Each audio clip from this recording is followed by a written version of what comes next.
This is the Flavor of Leadership podcast. I am your host, Clint Hoops. Together, we explore the unique blend of leadership wisdom that helps top leaders consistently achieve work goals, develop personally, and find fulfillment with family. Let's get started. Welcome back. This is episode number 18. Have you ever had your perception of a situation skew your interpretation of the facts right in front of you? I know I have, and that is the focus of today's discussion. But before we start, I have a small request from you. I want to hear more from you on what questions or show ideas you have so that we can explore them on the show. Whether it is an issue you're working on in your business or an idea for a show topic, please send all of these directly to me on Facebook, LinkedIn, or even via email at clint@flavorofleadership.com. Sure appreciate it. My daughter loves animals. And so she is the one in our house that takes care of our chickens. We have, little chickens out behind our house, and she is the one that takes care of those. And she loves it. She loves holding the chickens and everything and taking care of them. She just enjoys it so much. She makes sure they have food, water, and she gathers the eggs each day before she goes to school. She has done this for quite a long time, and she's very responsible, very good at it for being just a young little girl. But this same daughter, when she was even younger and in preschool, the teacher was asking the colors of different items, and the children would respond. So the teacher would ask one, what color is the sky? And the child would say blue. And then another child, what color is grass? And say green. And then the next child, what color is dirt? And that one would say brown. And then the teacher came to my daughter and she asked this. She said, what color are eggs? And my daughter, when she responded, she said, well, blue, green, brown, because those are the colors of the eggs that our chickens at home would lay. And so, it's kind of funny to think that something so seemingly common, color is white for eggs, was not really even on her list that she put because of her experiences that she's had. My daughter's obviously seen white eggs and has white eggs when we have them at our house from time to time. But at this time, when she was thinking about eggs, she thought specifically about the ones from her own chickens. She had been, if the teacher had asked my daughter about carrots, she would have been in for another surprise because she probably would have said, red, purple, in addition to the normal orange, because at our house, in our garden, we have different colors of carrots. And so my daughter, her view of what is acceptable for color of an egg or color of a carrot is different than many kids. In psychology, many would describe what's happening here with my daughter in terms of what is called a schema or schemata, which is the plural version of schema. And so in Wikipedia, it actually says that in psychology and cognitive science, a schema describes a pattern of thought or behavior that organizes categories of information and the relationships among them. People use schemata to organize current knowledge and provide a framework for future understanding. So, essentially, the things around us that we understand are the foundation for understanding other similar things around us, currently and also in the future. So it will impact the way we see things, and it will impact and the way that we expect things to work in our lives. Because of this, we can also be deceived by our biases that we have, because these schema also help create biases within us in the way that we see things. So even if we have new information that theoretically should expand our schema or the way that we see things, sometimes this new information will even contradict the schema or our view that we currently have.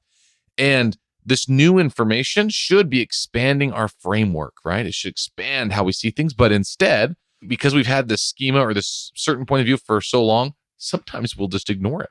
We'll almost pretend like it doesn't exist without even trying or without even thinking about it, because it's so foreign to the way that we've seen things for so long. So these are some of our biases that we have. And so, if someone told my daughter that there were purple eggs, for instance, it would likely not surprise her too much. She would just be excited to see them because she loves the color purple too. Since her schema already allows for different colors of eggs, a purple egg is not so far-fetched. It wouldn't be so far out there for her. Whereas if someone else who didn't already have an expanded point of view or schema, they might think purple eggs. That's absurd. That's crazy. But for her, it's not so far out of what she can believe. So let's give another example. So let's pretend about a young child. Same thing, young child. What do they think if they were going to draw a picture of a house? If you had your young child say, hey, draw a picture of a house for me, what would they draw?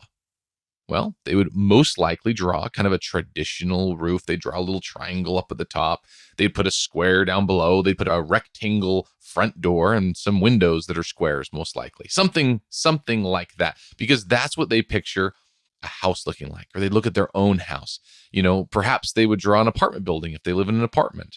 But even that building would look very similar in the way that it's shaped and how it's constructed. And they would think in their mind, okay, they think of, brick, stucco, siding, some of those materials for the outside and maybe grass in the front and a driveway, those type of things. Those are all within what they would expect to see in a house. And so what would this same child do if they went to a lake? We have a lake here. We live in southern Utah, and we have Lake Powell, wonderful lake for wakeboarding and surfing and water skiing and all kinds of fun things.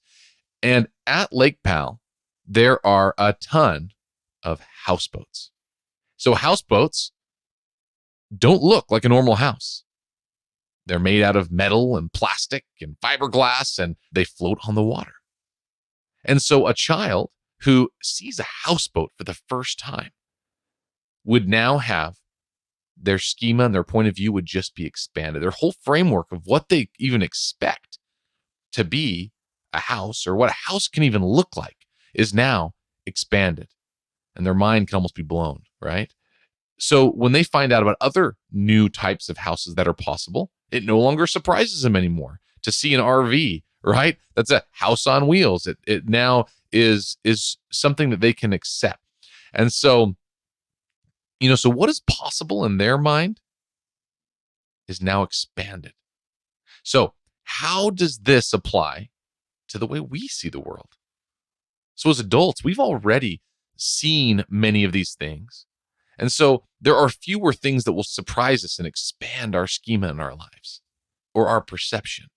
We get used to things being a certain way. And because it's that certain way, something new may come up and we may not even see it because we feel like we've already seen it all. So what data is there in our personal schema or perception of items at work that we currently use that are skewing our perception of what reality may be? So we may be using items that we think we understand at work to make real decisions. We are, undoubtedly. You are making decisions each day based on information that you think you understand, but you have a bias. You have a skewed perception in some of these items, and you don't even know it. So this may include how we see our financial results, customer service scores, or the performance of an employee in a certain task. In the past, I have found myself fighting for a certain outcome or decision with a group only to have my perception of reality changed. And then I realized later, because now my perception has changed, I now wanted something different once I had this more clear picture. None of us want to live in ignorance, because that's essentially what it is, right? When our schema is limited or our perception is limited, it's all due to our experience.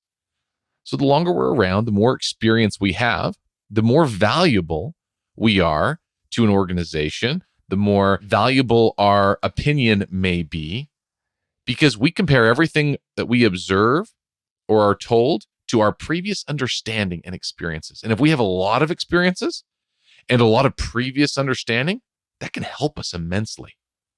in most situations, right? This is why some of our most experienced employees can be our biggest help with all of their experience they have. But sometimes that same experience can skew their perception of reality when new data they have never seen comes up and they have to make sense of it all.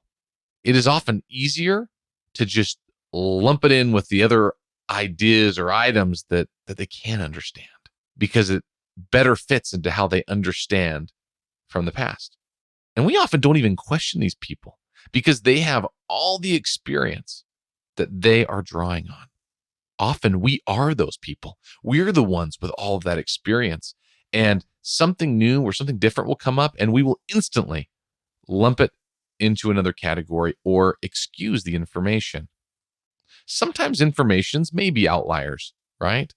And that's okay. There are times where you have to ignore something, right? Or there are times when you can have information overload. So you have to get to the point where you disregard some information so you can make a decision. But we can't ignore important information if it will expand our view of the problem that we're trying to solve. Or to better, if that information will help us better describe or better understand the data that we're using to make critical decisions. It's always unfortunate to see people make very important critical decisions with limited information or limited understanding. This can happen when new opportunities or even new technologies are presented. We may respond favorably or not based on our past experiences with new opportunities or new technology, based on some experience we had in the past or some of the data that we think we understand from the past or even current data. So this is why it's important to surround ourselves with people we trust, but to avoid groupthink whenever possible.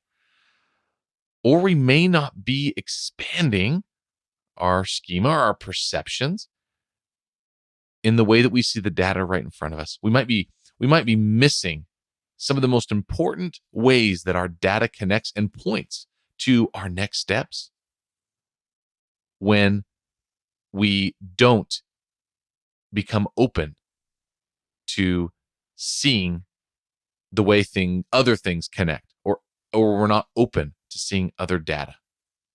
Sometimes it's just easier to keep going the same way we've always went, just because that is where we are comfortable. We are comfortable because it's already a part of how we see the world, and we don't have to work to understand it or to expand our framework of how we see that situation or that data.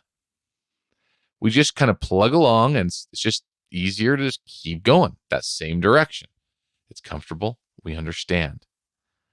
So that's where our experiences can actually cause us to make worse decisions instead of better. So do our experiences cause us to look at the data before us clearly? Or are they skewing the data for us? Are we using one piece of data to make a decision when really there are other pieces of data in front of us to make a better decision if we were just a little more open? Do we pick and choose data to support that decision we already made? Or do we look at all of the data available to us, even if it doesn't support our current understanding? So can we quantify more elements when making our decisions? Gut feel can be good for decisions that just need to be made. Quick, fast decisions. Okay, how does it feel? Move forward, go, go, go. But big decisions, they might need more than a gut feel. Seek to quantify more elements when making a decision. It might change your reality, might change what you feel if you have all the data in front of you. Much of your gut feel comes from the data that you currently see and from your perception of it. So change the data, change your perception, and the gut feel can actually change, and you may feel better about another direction. So all of these questions that we just posed must be answered by you, the leader. We can't lead without great data and clear understanding. So that is why we are seeking more data and more understanding. We want to expand our perception of what's possible and what is around us. So here is the challenge for this week. Find somewhere in your business where your schema or thinking is too limited and seek to expand it. Expand what you know and understand to make better decisions this week. I know you can do it. Like I mentioned at the top of the show, I would love to hear what is on your mind, what topics you want us to cover on the show. So please share them with me. Do this on Facebook, LinkedIn, or via email at Clint, CLINT, at flavorofleadership.com. I look forward to hearing from you. Until next week. Thanks for joining me on this week's episode of the Flavor of Leadership podcast. If you enjoyed what you heard, please share it with a friend. And if you haven't already, subscribe, rate, and review the show on your favorite podcast player. If you have any questions, comments, or feedback for us, you can reach me directly at flavorofleadership.com. Thanks for listening.